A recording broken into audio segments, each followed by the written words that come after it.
Jeremy, who's promised to take aim on the Second Amendment?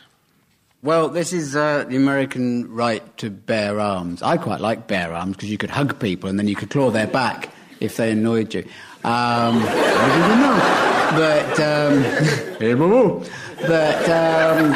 See, I don't want to stereotype Americans as being mental because, without America we would have no Willie Nelson, we'd have no Ramones, we'd have no Johnny Cash, we'd have no Bette Davis. And there are all sorts of intelligent, wonderful American people. But there's a large rural community, and as we know, rural people, a little bit odd. But rural people like guns, they're used to guns, they're comfortable. You see, us urban, soppy, effeminate people, we're scared of guns because they really only have one use, which is to maim and kill. See, there's this argument, if everyone had guns, nobody would use them because it's mutually assured destruction, basically. Everyone would just be a huge standoff thing. It's a difficult argument. It could work, it could be a nightmare. In this country, we have an unarmed police force, but they don't seem to shoot a lot of people, don't they? Weirdly. But maybe that's because they're not routinely armed. You see, the ones outside Downing Street with machine guns, they didn't shoot Andrew Mitchell. I would if I was there. They didn't. They might have made up a story, it might be true, but they didn't shoot him because they're used to machine guns. It's all about statistics. Piers Morgan had an argument with a man who shouted a lot, but you see, Piers Morgan was being disingenuous. He just kept trying to bombard him, saying, answer this question, this statistic, and statistics aren't necessarily causal. I mean, Italy has more organised crime. It's not because it has more pasta. There are historical reasons.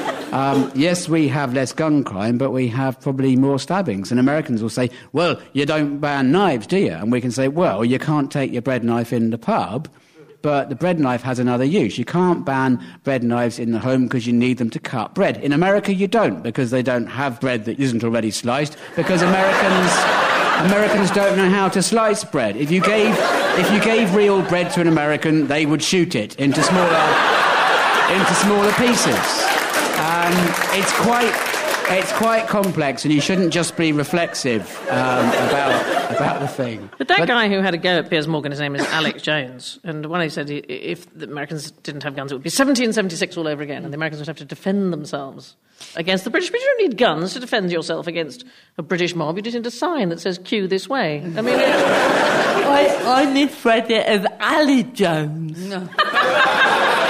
Wow, he's really changed. It was quite a fascinating thing, if you haven't seen the video, the Alex Jones versus Piers Morgan. It erupted on Twitter, and it said Alex Jones attacks Piers Morgan. I thought, oh, thank God, the One Show's finally got interesting. It's not Welsh Alex Jones who presents the One Show, it was this American fella. And it's fascinating because Piers Morgan looks genuinely terrified. And Alex Jones has started a petition to deport Piers Morgan back here.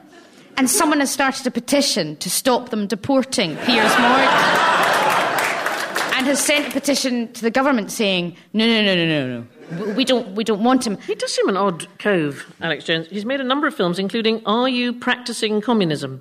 The handy self-help video to make sure you're not a communist. So I just give you a hint. Unless you're accidentally collectivised farming, the answer is probably not. Men get very macho around guns, though. It's kind of how I feel in B&Q. It's that level of excitement. But some of the American argument doesn't make any sense. They keep saying that they must keep firearms because the Second Amendment can't be changed. And you just think, shall we look at the word amendment? What about a Second Amendment then, as you say, Sandy? Yeah.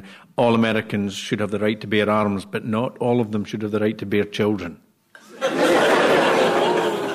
Barack Obama is considering taking a tough stance on gun control. Obama has given Vice President Joe Biden the job of drawing up new plans. In future, before you can buy an assault rifle, you'll be asked if you're really sure you need it.